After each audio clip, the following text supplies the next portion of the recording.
it's a blessing, in my opinion, to have a chance to learn such a great lesson, but not have a loss next to your record to do it. Definitely a lesson in humility for our players and to not have to suffer a loss. I thought ECU competed their butts off, and their staff and Coach Houston and their players deserve a lot of credit, for how they played in the second half and just programmatically how he's developed their roster. It's a good football team, and you have to give them credit. I thought for us, the game couldn't have started any better. You're on the road, you're dealing with crowd noise. We win the toss, go out there on defense. On the second play of the game, Tyler Baker-Williams has a great interception. But we didn't play complimentary football. It's something I preach and something our players understand. But we played uncomplimentary football, really, for the entire game. What I mean by that is, every time we swung momentum in our favor, we had 2 takeaways on defense. We got 0 points after the takeaways with the 2 interceptions by Shy and Shy Battle and Tyler Baker-Williams. We had a 4th down stop, which led to no points. We had a special teams punt return by Thayer that got across the 50 and led to no points. We punted the ball inside the 1 yard line and let them off the goal line with a missed tackle, and then they punt and flip the field to the 15. Offensively, we get down to the goal line twice and get 0 points. So we just didn't play off of each other. And as many times as we tried to set the other side of the ball up, we didn't capitalize. And it's very difficult to win a game when you play that way. And to me, we won the game for a couple of reasons. I think our special teams, I'm not going to say it was exceptional in every phase. It wasn't, but it was exceptional in the punt return, punt block area. And that was a huge part of winning that football game. The field position, we had 177 yards of hidden field position in that game. We started our field position in plus 30 range from the goal line. So, with about 67 yards of field position to score. A lot of their drives, as you saw in the game, started inside the 20, whether it was us tackling them inside the 20 or punting them inside the 10. And so the field position was a factor in the game, and major factor. I think the goal line stand was probably, or the goal line series is back-to-back were the most frustrating things to me. Felt like we had 2 plays called that would have scored, and the ball was stopped by the official on both of them, which was kind of weird in its own right, with neither of them being a penalty. So we had to run 9 plays, but it was really 7 plays. And, those of you guys that know football, you really don't have that many, you get that many people down there that close to the line of scrimmage. So that's an area that we got to grow and learn from and be better. Bright side is we won that football game, and a lot of things happened that were positive. And I can tell you this, I've been on the other side of that. And when we played South Carolina in one of our openers, we had 500 yards to their 250 yards and felt like we killed them and lost the game. Lost at Clemson on the missed field goal where we forced 5 turnovers in the game and felt like we, manhandled them on the field and lost the game. And it's a bad feeling, and I've been there. So to be on the other side of that, I'm not going to apologize for winning a game on the road. There's no such thing as an ugly win. Nobody discredits you for winning a football game at the end of the season in any form or fashion. And I will say that ECU is a really good program. I think those guys are going to be an exceptional team this year in their league. And I think it's a great experience that will help our team and our staff. Playing from the ranked position, playing from the favored position, something that's new to our guys, something that they're going to have to learn to embrace and be better. Understanding we've been the team that's kind of, hey, we got nothing to lose. Nobody thinks we can win, all that. Now it's the other way around, and you do get your opponent's best shot each week. And so I think that was a very valuable lesson. It's nothing that we hadn't already discussed and talked about, but as you guys know, some of you are parents. Sometimes things just have to happen to younger people for them to believe what you're saying. And in this case, that was what it was. Offensively, just breaking down the game, the positives, our offensive line protected well. We had 0 sacks given up. We performed well on 3rd and long, which is not easy to do against a defense like that. I thought our tailbacks ran hard and protected well. Obviously, like to not turn the ball over with Jordan's fumble. But Demi Sumo, for his first game really showed. You've heard me talk a lot about him, showed why we're excited about him and his future. He's a hard guy to tackle. He's tough. Both him and Jordan, I thought, ran hard and had, between the two of them, had over 70 yards after contact gained. I love the end of half. First half drive, went down and scored with Thayer. A lot of guys played for the first time, really significant time on offense with Demi Sumo, Cedric Seaborough, Cam Walker, Daryl Jones, first time for us, Julian Gray, Jalen Coit on special teams, Keon Lassane, and that film is going to be so valuable for them, getting out there and playing. I thought Daryl Jones really did some good things. It was good to see him out there. He's a very complete player. I think Thayer had one of another just kind of ho-hum game maybe for people out there, but I thought he played exceptionally well. He's worked hard on becoming a blocker as well as a route runner, catcher, returner, and he's improved so much in that area. I thought Tim McKay on the offensive line shined some physical things, led us in pancakes and in the game. It was good to see. There's good rotation going on between him and Spees at tackle, and Derek Eason also came in and provided some good depth and played well at right guard. With Trent Penix's injury, it's a non-surgical injury. He will be out, 4 to 6 weeks. He'll be back this season. It just depends on the healing process, but I'm not going to get into the details of what it is. But it is good news that he's not out for the season, and he will be back with us, and it's non-surgical. So thankful for that. The negatives on offense, we had 5 penalties. 4 of them were pre-snap preventable penalties. I thought we started slow, very disappointed that we didn't take advantage of the first interception of the game and the first drive of the second half. I think we wasted 2 opportunities to build the scoreboard a little bit there, not to mention the 2 goal line drives. I think we're better at finishing blocks than we were in that game on the perimeter. We need to do a better job. We're getting bodies on bodies, but not finishing, and I think Devin Leary did some really good things at times and enforced some things that he didn't need to, and just needs to get back to taking what the defense gives him and letting his guys make plays for him.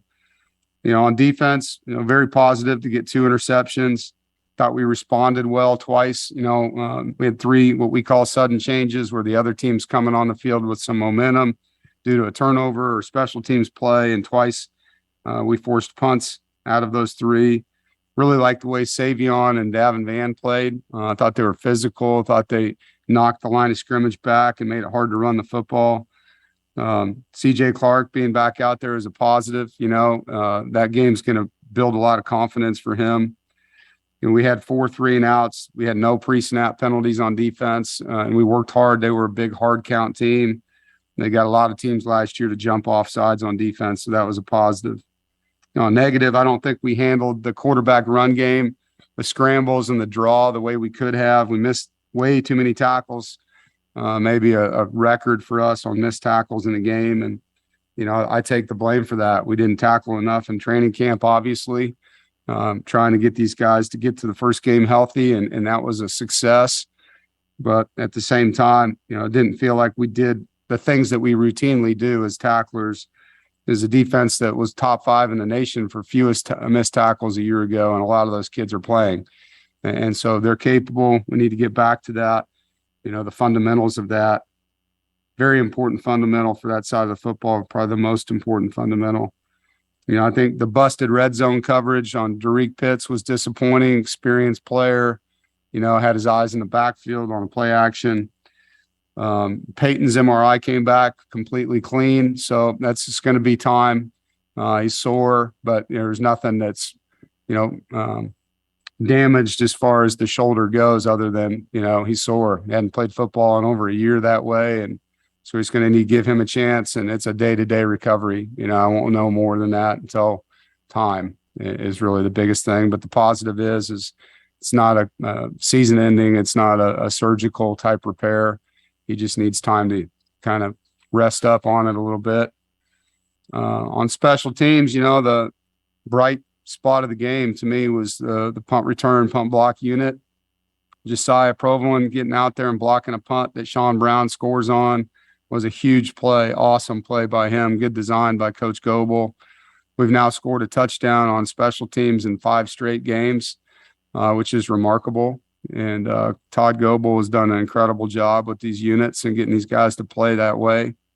You know, it was the first time on the field returning kicks for Julian Gray, and we're excited about what he can do. You know, I think he'll play better. It'll start slowing down for him. I thought, you know, he handled the ball well back there. He made good decisions. Thayer had a great punt return. The blocking was really good. There was opportunities to clip guys, and guys made good decisions. In his first game with Shane McDonough, I thought he held very well. You know, his punts were, you know, good, not great. I think his hang time can get better. He knows that. But his pin punt was exceptional in the game, and I thought he got better as the game went on. And our coverage will only improve as our hang time does. And, you know, it's great to have Joe Shimko and Chris Dunn in the way they are. You know, moving on to this week, it's great to come home to Carter Finley and 12:30 kick. We haven't had a noon game in a long time. So, you know, asking folks to start their day early and, you know, get up and get their tailgate set up the night before if they need to, come into the parking lots fired up and ready to watch these young men compete. You know, this game's all about us. You know, we play Charleston Southern, as you know, but to me, it's a game regardless of who our opponent is. We need to focus on improving, not just as offense, defense, or special teams that I just talked, but more importantly, individually and collectively. You know, there's no way to get better that I know of than actually playing a game and having video to watch yourself as a player, your resume as your film as a player, and having that opportunity now to study what you did and know that your opponents are studying what you did and doing everything you can to take your mistakes off of film and improve on the things that you want to improve on. It's going to be a great week. I can't wait to get on the field and help these guys, you know, work with our coaches and give the kids the best chance they can to go play a better football game for 4 quarters. You know, I know Charleston Southern will come in here with nothing to lose and give us a great game and play hard, and look forward to getting our team better and moving forward with another opportunity to grow and learn. And it's a long season. As you saw in the first week of college football, a lot of crazy stuff happening. Every game seems like drama, and last night's game with Florida State and LSU is no different. Incredible football games happening. The highs and lows and the road that goes, it's a million things happen in a short period of time, and it's awesome to be on this journey with this team and this staff. So look forward to the next step. Questions? Todd Gibson. Dave, your last comment just kind of blew up what I was going to ask you. That first week of the season, I mean, you guys weren't the only ones that had a tough time. Is it just the nature of that first game of the season that can get things going a little bit sideways possibly?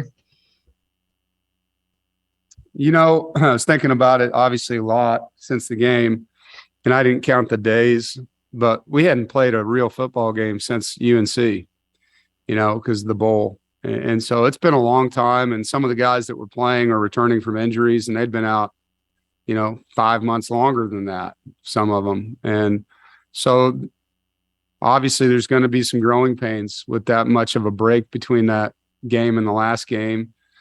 I don't know if it's necessarily the first game or what it is. I think for us it was. For some other teams that, you know, had the opportunity to play a bowl, everyone's teams are a little different, but there's new faces every year, new teams, and you have, for us, a new place in college football, you know, being ranked in the preseason, having expectations, how to handle them, playing a team that has gotten a lot better, that, you know, we hadn't played in a while, hadn't played in an environment like that against them, and they had a lot of things that were positive, you know, about what was happening down there. And I think for our team, if it's a place you play every year, every other year, you know, it's like when we go play in a loud stadium at Florida State or at Clemson, I mean, you're ready for it. And we can talk about it all we want, but like I said earlier, I think that's the youth that you deal with, you know. I mean, the 18 to 22-year-old mind sometimes doesn't see things the way the 50, 60-year-old mind can see things. And They got to experience it, but it was a great experience, and there's lots of positives and lots of negatives and great opportunity to grow from both. David? Hey, Coach. Peyton's been through so much with adversity, with injuries. I mean, although he's a little banged up, just how thrilled are you that his season's still intact? And then I know you don't have it is day to day, but do you feel good about him playing week 2, or do you think it's going to be more of a rest week for him? Yeah, well, to start with your comments, yeah, I mean, the guy's been through so much. I mean, the knees, the shoulders, and he is one of the most elite competitive spirits that I've ever coached. Like the way that he looks at the game and the Warriors mentality he has for playing the game, the physicality that he likes to play the game with. He's a lot different, more different than other people. I'm not saying other people don't compete hard and all that. They do. But he's a warrior, and so it hurts him not to be able to play the game the way he wants to play it, I think, too. And so as far as when he'll be back, David, I don't know. I'm not going to rush that. I want him to be at peace and ready and feel like he's not worried. And you know what I mean? So we'll let him tell me when he's ready to go, and the doctors and, the trainers. But the good news is it's not a surgical injury. It's not a long-term thing, probably. He was in my office a little bit ago, and he's not in a sling. He's walking around normal, all that kind of good stuff. So makes your heart feel good that way for him. But, we'll just have to be patient and not rush the process. Chip? Yeah, Coach, when you went back and looked at the game video, the goal line offense in the fourth quarter, what were the biggest issues that you saw there? I know those whistles that happened, that disjointed things, but what were some of the issues you spotted and not been able to push the ball in? Yeah, there's a lot of issues. I think they put a lot of people at the line of scrimmage. We had to block. At times you got to run over a guy to get in. We didn't do that. We didn't get enough movement. It wasn't one person. There were different plays. Each play, it was somebody different, It's tough because the quarterback sneak we called would have scored and they blew it dead, so that changes things a little bit. The one play action pass we ran, I think Devin could have thrown to Jordan Houston. I think we would have scored on that. And he chose to throw it away because he didn't want to make, create a turnover possibly. But I think if he would have gotten that off, we probably would have scored on that play. It just comes down to executing. And, we were under center and in the shotgun. We did both. But clearly, as coaches, we can do a better job. You can second guess every call that doesn't work as a coach, just like you guys second guess us. We do the same thing. What could we have done differently? What could we do better? So it's going to be really good film, and we got to make sure that we're putting ourselves in the best position to get points on the board. You get to the one in my career, I've never had something like that, where I've had 7 plays in 2 different drives and not gotten any points. So definitely was disappointing. Todd? Dave, can you elaborate a little bit more on the missed tackles? I mean, obviously you guys have a veteran team, so in the camp, I imagine that's probably one of the reasons maybe you didn't tackle as much because you have a veteran team. And how will this maybe change your thinking moving forward? We did tackle. We had 2 full scrimmages like we always do. Some of the guys that had played a lot of reps, like the Isaiah Moores and Tanner Ingles, we didn't play the entire scrimmages for obvious reasons. We wanted to get guys more reps that hadn't gotten game reps. And I do think that hurt Tanner, watching him tackle. He was not himself. He's a much better tackler than he showed in that game. And I think he's inspired to show everybody that too. I think he'll tell you he was as embarrassed as anybody watching himself miss those tackles. He's one of the best tacklers in college football when he's doing things like he normally does. So, yeah, I think it's just time between this competition and the last. And it's a balancing act, man. You guys know how many players I've had hurt in the last couple of years. And so we were very cautious and probably too cautious, like I said, to make sure that we had everybody healthy for game 1. And we did. And so it was mission accomplished. The price we paid maybe was not having enough contact that, would have made us a little better. I think I would still go with what happened. I think I'd still rather have a healthy team in the opener, and just need to study it getting into next year, a year from now, and maybe some ways we can be a little better there, going into the opener with our tackling. Obviously, maybe missed more tackles in game one than we did in three games last year combined. So it's an area we got to improve. And you guys remember how we played a year ago and played against Louisville and teams like that had great athletes in open spaces. We're capable of making a lot of the plays we didn't make Saturday. So that won't sit well with our D staff. It won't sit well with our defensive kids, and they will get out and fix it. David. Coach, you mentioned earlier how great Demi played. He had 14 carries. It's not like he didn't touch the ball or anything, but with the way he played and the elusiveness that he shows, plans to get him the ball even more to kind of show what he can do. Yeah, I think so. I think him and Jordan will still, rotate in there. I think both of them played well, other than Jordan's fumble. Both averaged over 4 yards a carry. Both ran hard. Both broke tackles. Both made people miss. Both caught the football. So, and as you know, it's a long season and it's not a one player position anymore. Those guys need to have a rotation to stay healthy. But yeah, I think, last week it was probably 2-1 and probably be a little more balanced on reps, between those two guys. But we like both of them, and we think both of them are really good football players, and they're well-rounded guys and they're tough. And so excited about that room. I know there's a lot of questions about who our running backs were going to be and how they were going to play. And I think there's probably a little bit of excitement about that position now coming out of that first game. James. Yeah, Dave, you've mentioned in the past analytics playing a role in some decisions you made. I know you went for the touchdown right there at the goal line with 10 minutes to go. Was that a gut feel, analytics? What led to that decision for you? Yeah, the analytics tell you to go for it inside the 3 every time. So, right. It's, because if you don't get it, you're giving the ball back to them in a position you should be able to hold them in, get the ball back in good field position again. And your odds of scoring on 4th and 1 are very high, so it's just a position that you don't take for granted. And you talk about odds and odds of getting 7 points are very high. You're going to take those odds, I also believe as a head coach, you have to show trust to your line, man. You get a 4th and 1 on the goal line and don't go for it.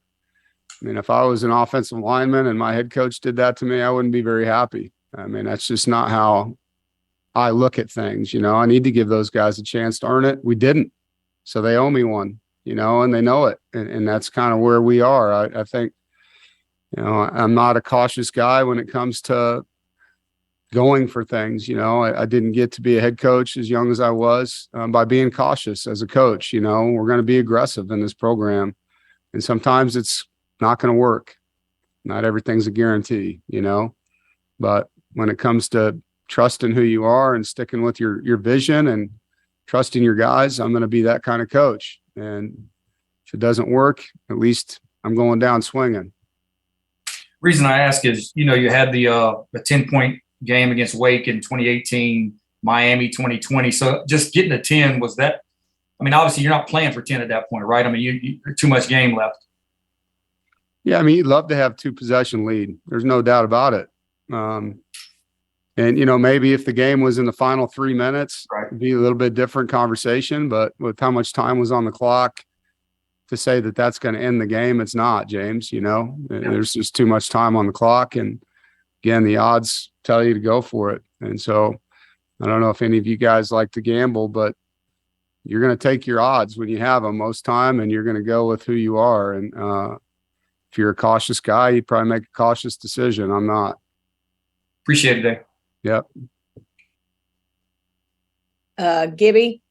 Yeah, Dave, along those lines, thanks. That just won an argument I had with somebody. I figured you wanted to show your offensive line some trust, but along those lines as well, do you need to score those points too? Because do you need to show points, I guess? Is it down to that nowadays? Obviously, you guys got bigger things down the road, but do you want to see your team have a bigger win? And is that fair in the whole grand scheme of things right now?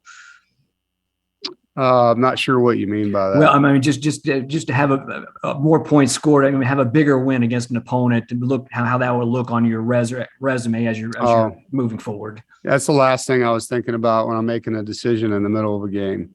Yeah, I mean, trying to win a game, going with the things that you know, the things that you trust, the things that you think are important for your program. So, yeah, I'm not thinking about what they're going to decide in November because we scored 20 instead of 22, you know.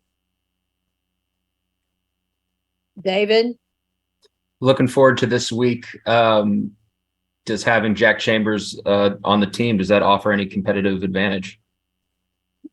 Yeah, I could see why you would think that. I'm going to be honest. This week is not about Jack Chambers and his time at that school. It's not about that school because of how we played this week. I don't care if we're playing Clemson or Charleston Southern. This week's about us being the best us we can be. We did not showcase that in week one. I think our players would tell you they're embarrassed as coaches. It was not the product we expected. And this game's going to be about getting that done, you know, handling our business and, you know, offensively doing the things that we're capable of doing consistently. And same thing on defense, same thing on special teams, same thing with our sideline energy.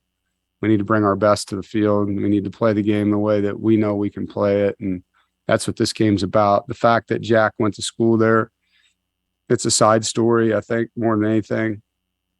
More interested in how we play this football game than any of that. Corey, Dave, going back to the defensive side of the ball, were you concerned at all about the lack of pressure? I mean, no sacks in this game, did get a few quarterback pressures, but didn't really get into the defensive or the offensive backfield for ECU quite as much as I'm sure you would like. Yeah, I think, you know, we had several opportunities maybe. Not sure sacking the quarterback is something that matters as much as forcing him to throw off time and throw incomplete passes and maybe throw more interceptions because he's pressured, getting our hands up and tipping more balls. He did get rid of the ball quickly in that game. He did scramble a lot to get away from guys. We did lose contain twice on blitzes that feel like might have been sacks had we not lost contain. So can we be better? Absolutely. I think our rush lane discipline, the distribution, we call it pass rush cage, but the distribution of who's in which lane needs to be more consistent. There's a lot to get better at when it comes to that. You know, the final getting the sack, I know, is kind of how you judge pass rush. You know, for us, there's a lot of other ways pass rush is important. And I completely agree. It can be better. Thanks. do we have any other questions for Coach? All right, Coach, thank you. Thanks, everyone. You guys have a great day. Look forward to seeing everybody this week. Thank you. Thanks so much. Coach. Thanks, Annabelle. Thanks, Coach. Thanks, Annabelle.